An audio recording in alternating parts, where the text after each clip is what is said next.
Hello movie lovers, स्वागत है आपका वाइपर मूवी एक्सप्लेन्ड चैनल पर। और आज हम कुंग फू पांडा सीरीज के दूसरे पार्ट को एक्सप्लेन करेंगे, जिसे रिलीज किया गया था 2011 में। अगर आपने इसके पहले पार्ट वाले वीडियो को नहीं देखा है तो उसकी लिंक आपको डिस्क्रिप्शन में मिल जाएगी। तो चलिए जानते हैं इसकी कहानी को बिना किसी देरी के। कहानी की शुरुआत काफी साल पहले प्राचीन चीन में होती है, जहाँ के गोंगमैन शहर पर मोर राज किया करते थे। इन्होंने आतिशबाजी इजाद की, जिससे इनकी प्रजा काफी खुश थी। लेकिन वहीं राजा का बेटा, जिसका नाम शेन है, वो पटाखों का इस्तेमाल तबाही के लिए करना चाहता था। इस बारे में शेन के माता पिता को भी पता चल जाता है और वो शेन का फ्यूचर देखने के लिए एक ज्योतिष यानी सूतसेयर बकरी को बुलाते हैं। वो बकरी उन्हें बताती है कि अगर शेन ऐसे ही बुरे कामों में लगा रहा तो एक दिन काला और सफेद योद्धा शेन को हरा देगा। ये बात शेन भी सुन लेता है और वो समझ जाता है कि काला और सफेद तो सिर्फ पांडा ही होता है। तो अपनी तकदीर बदलने के लिए शेन ने पांडा विलेज के सभी पांडास को मार दिया। इसके बारे में राजा और रानी को भी पता चल जाता है, तो वो शेन को देश से निकाल देते हैं। पर शेन कसम खाता है कि जब वो लौटेगा तो पूरी दुनिया को अपने कब्जे में कर लेगा। इस हादसे को कई साल बीत जाते हैं, पर शेन अब भी नहीं बदला था और वो काफी खतरनाक हथियार बनाने में लगा था। लेकिन उन्हें मेटल की कमी हो रही थी। जिसके बाद हम कहानी के हीरो पो को देखते हैं, जो कि अपने मास्टर शीफू के पास आया था। शीफू पो से अंदरूनी शांति के लिए ध्यान लगाने को कहते हैं, क्योंकि इससे पो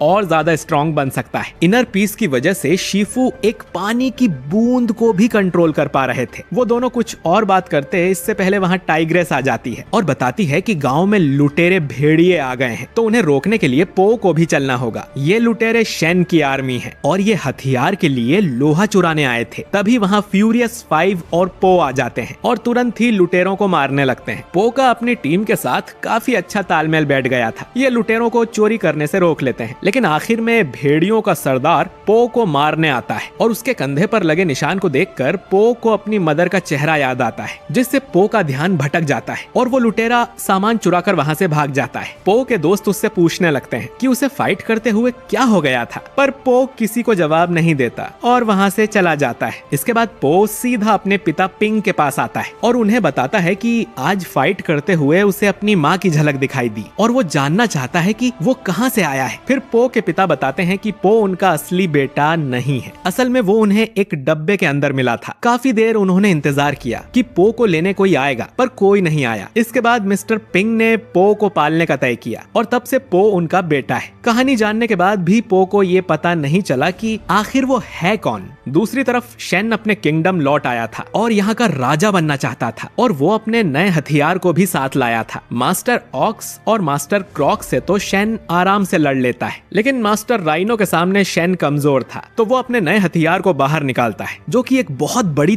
तोप थी, और उसे वो मास्टर राइनो पर चला देता है। मास्टर राइनो की मौत की खबर शीफू को भी मिलती है और वो फ्यूरियस 5 और पो को वहां भेजने का डिसाइड करते हैं, ताकि वो शेन को उसके किए की सजा दें और उसके हथियार को भी तोड़ दें, वरना उस हथियार से कुंग-फू का अंत हो जाएगा। पो शीफू से पूछता है कि वो शेन के हथियार का सामना कैसे करेगा, जिस पर शीफू कहते हैं कि अंदरूनी शांति हासिल कर लो तो सब कुछ मुमकिन है। यहाँ हमारे वॉरियर्स शेन को रोकने निकल चुके थे। वहीं दूसरी तरफ शेन और ज्यादा वेपन्स बना रहा था, ताकि कोई भी उसे चुनौती ना दे पाए। इसके बाद काफी रात में भी पो ट्रेनिंग कर रहा था, जिससे कि वो अपने अंदर की अंदरूनी शांति को हासिल कर सके। हालांकि उसे अपने असली माता पिता वाली बात परेशान कर रही थी और वो दीवार में सिर मारते हुए चिल्लाने लगता है। तभी टाइग्रेस यहाँ आ जाती है और पो से उसके हाथ पर मुक्का मार के ट्रेनिंग करने को कहती है। जिसके बाद टाइग्रेस पो से पूछती है कि उसके साथ क्या हुआ है। फिर पो बताता है कि अभी कुछ टाइम पहले उसे पता चला कि पिंग उसके पिता नहीं है। तभी वहाँ टीम के बाकी मेंबर्स भी आ जाते हैं और पो के साथ मस्ती करने लगते हैं। सुबह होते ही ये लोग गोंगमैन शहर पहुंच गए थे।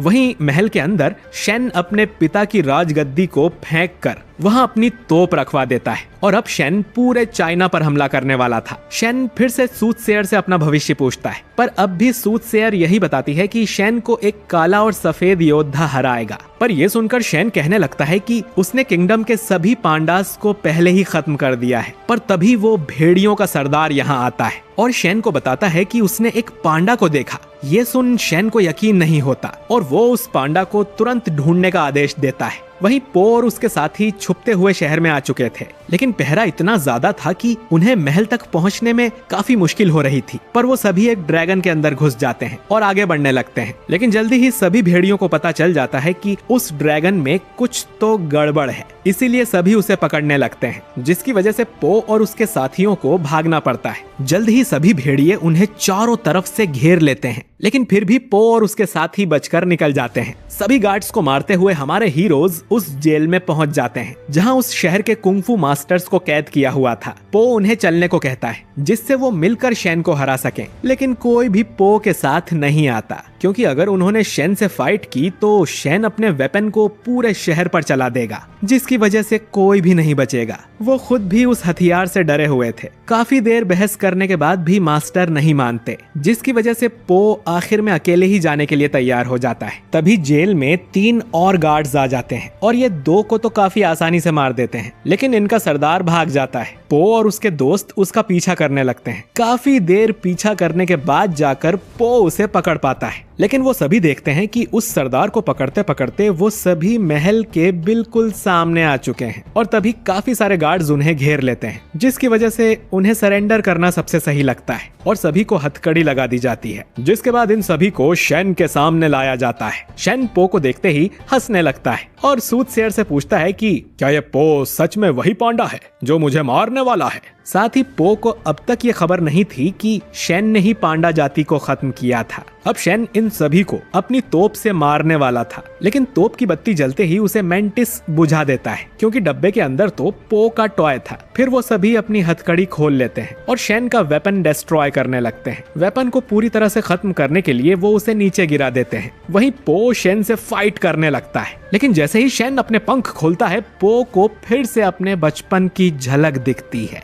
और पो वहीं रुक जाता है, जिसकी वजह से शेन को भागने का मौका मिल जाता है और वो वहां से उड़कर निकल जाता है। शेन अपने दूसरे कैसल में जाता है, जहां उन्होंने और भी तोपें रखी हुई थी और उनसे वो महल पर अटैक कर देता है। पो और उसके दोस्तों को शेन के अटैक से बचने में काफी दिक्कत हो रही थी। शेन के हमले की वजह से महल भी गिरने लगता है, पर गिरते हुए कैसल का सहारा लेकर पो और उसके साथी शेन से काफी दूर चले जाते हैं, जिसकी वजह से शेन काफी गुस्से में आ जाता है और सभी भेड़ियों को तोप बनाने की स्पीड बढ़ाने को कहता है, क्योंकि वो जल्द ही चाइना पर अटैक करने वाले हैं। यहाँ पो और उसके साथी बचते हुए वापस जेल में आ चुके थे और टाइग्रेस पो से पूछती है कि जब शेन उसके चंगुल में था तो वो बचकर कैसे भाग गया, जिस पर पो फालतू के बहाने देता है। इसीलिए टाइग्रेस पो को वहीं जेल में रुकने को कहती है, जिसके लिए दोनों में फाइट होती है, लेकिन पो की काफी कोशिशों के बाद भी वो टाइग्रेस से नहीं जीत पाता। फिर पो उन सभी को बताता है कि जब उसने आखिरी बार अपने पेरेंट्स को देखा था तब शेन भी वहाँ था और उसे पो के बारे में पता है कि वो कौन है और कहां से आया है। ये सुनकर टाइग्रेस पो को गले लगा लेती है और कहती है कि उन्हें उसकी फीलिंग्स की कद्र है, पर वो पो को शेन के सामने ले जाकर मरता हुआ नहीं देख सकते। फिर सभी बिना पो के ही यहाँ से चले जाते हैं। इधर सूटसेयर एक आखिरी बार शेन को समझाने की कोशिश करती है, लेकिन शेन नहीं मानता और उसे यहाँ से जाने को कहता है। जिसके बाद फ्यूरियस 5 इस जगह पहुंच जाते हैं। यहाँ पर शेन के सारे हथियार मौजूद थे और वो इस पूरी जगह को तबाह करना चाहते थे, लेकिन पो भी चुपके से इस गोदाम के अंदर आ जाता है और शेन ने उसे देख लिया था। पो उससे पूछता है कि उस रात क्या हुआ था, पर शेन पो के किसी सवाल का सही से जवाब नहीं दे पा रहा था। फिर शेन पो को जलते हुए लोहे में धक्का दे देता है, लेकिन पो लटक जाता है। फ्यूरियस 5 जलता बारूद लेकर इस गोदाम में आते हैं, पर पो को देख वो उसे बुझा देते हैं और भेड़ियों से लड़ने लगते हैं। इधर फाइट करते हुए पो शेन को दबोच लेता है और उससे अपने माता पिता के बारे में पूछने लगता है। शेन पो का ध्यान भटकाने के लिए कह देता है कि उसके माता पिता उससे प्यार नहीं करते थे। ये सुनकर पो एक पल के लिए शांत हो जाता है और उसी मौके का फायदा उठाकर शेन पो पर अपनी तोप चला देता है, जिसके गोले से पो शहर के बाहर नदी में जाकर गिरता है और बहने लगता है। लेकिन पो सूटसेयर को मिल जाता है, जो कि उसे एक टूटे घर में लाकर उसका इलाज करती है। पो को जब होश आता है तो उसे सब याद आने लगता है कि ये असल में वही जगह है जहाँ पो का जन्म हुआ था और सभी पांडा यहाँ खुशी से रहते थे। शेन को जैसे ही पता चला था कि पांडा ही आगे चलकर उसे हराएगा, तो उसने पूरे गांव में आग लगा दी और सभी पांडा को मारने लगा। पो के पिता ने शेन से फाइट की और पो की माँ उसे कहीं दूर लेकर भागने लगी। अब पो अपने आप को पूरी तरह से शांत कर सब कुछ याद करने लगता है। कुछ भेड़िए पो की माँ के पीछे भी लगे थे, जिसकी वजह से उन्होंने पो को एक सब्जी के ठेले में छुपा दिया ताकि उसकी जान बच सके। लेकिन बाद में पो की मदर को भेड़ियों ने मार डाला। अब सब्जियों के साथ पो मिस्टर पिंक के पास पहुंच गया था। ये सब जान पो थोड़ा दुखी हो जाता है। सूटसियर कहती है कि माना पो की कहानी की शुरुआत अच्छी नहीं थी, लेकिन ये तो बाकी की कहानी तय करेगी कि तुम क्या बनना चाहते हो। ये सुन पो को अच्छा लगता है और अब वो शेन से लड़ने को तैयार था। दूसरी तरफ शेन ने फ्यूरियस 5 को पकड़ लिया था और वो अपनी सेना को पानी में उतारकर चीन पर हमला करने निकल पड़ा था। लेकिन तभी वहाँ पो आ जाता है और पो को देखकर सभी काफी हैरान हो जाते हैं, क्योंकि सभी को लगा था कि पो मर चुका है। शेन अब पो पर तोप चलाने को कहता है, लेकिन पो एक जगह टिकता ही नहीं, जिससे उस पर निशाना लगाना मुश्किल था। आखिर में पो इनकी नाव पर ही आ जाता है, जिससे ये एक दूसरे पर तोप नहीं चला सकते। पो फ्यूरियस 5 को भी छुड़ा लेता है। फिर वो सभी मिलकर भेड़ियों से लड़ने लगते हैं और तभी मास्टर शीफू भी मास्टर ऑक्स और क्रॉक को लेकर यहाँ आ जाते हैं। उन्हें देखकर सभी काफी खुश होते हैं। फिर ये नाव को पलटकर रास्ता ब्लॉक कर देते हैं और शेन की तरफ आने लगते हैं। शेन हमला करने को बोलता है तो सरदार मना कर देता है, क्योंकि इसमें उसके साथी भी मारे जाएंगे। तो शेन खुद ही तोप को फायर कर देता है, जिससे बड़ा धमाका होता है और नाव शहर के बाहर आ गई थी। पो को छोड़कर बाकी सब बुरी तरह से घायल हो गए थे। पो अब अकेला पूरी आर्मी के सामने खड़ा था।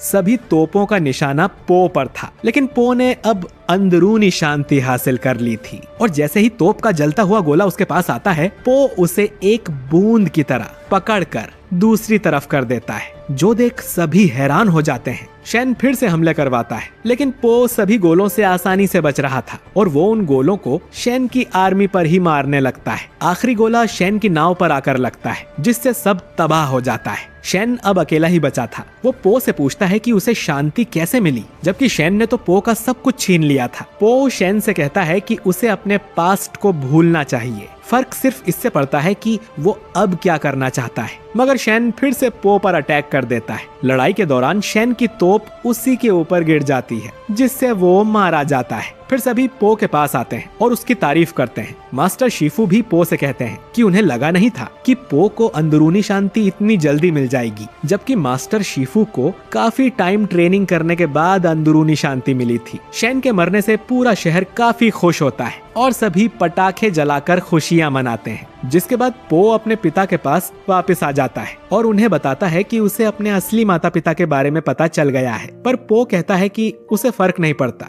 कि उसके असली माता पिता कौन थे, क्योंकि जिन्होंने उसे पूरी जिंदगी पाला है वो उन्हें ही अपना असली पिता मानता है। ये सुनकर पिंग काफी खुश होते हैं और पो के गले लग जाते हैं, क्योंकि उन्हें डर था कि अब पो उनके साथ शायद नहीं रहेगा। आखिर में हम देखते हैं कि यहाँ से काफी दूर पर्वतों के बीच एक गांव है, जहाँ पर अब भी कुछ पांडा जिंदा बचे हुए थे, जिनमें पो के असली पिता भी थे और उन्हें अपने बेटे के जिंदा होने की खबर मिलती है, जिससे वो भी काफी खुश होते हैं और ये फिल्म यहीं पर एंड हो जाती है। तो दोस्तों, आपको ये पार्ट कैसा लगा कमेंट करके जरूर बताइए। अगले पार्ट में पो अपने असली पिता से मिलने वाला है और उसका सामना सबसे खतरनाक विलेन से होगा। तो पार्ट 3 के लिए वीडियो पर ज्यादा से ज्यादा लाइक्स और कमेंट्स कीजिए और अगर आप हमारे चैनल वाइपर मूवी एक्सप्लेन्ड पर नए हैं तो हमारे चैनल को सब्सक्राइब करके बेल आइकन जरूर दबाइए, ताकि आपसे हमारा कोई भी वीडियो मिस ना हो। मैं मिलता हूँ आपसे अगले वीडियो में। शुक्रिया।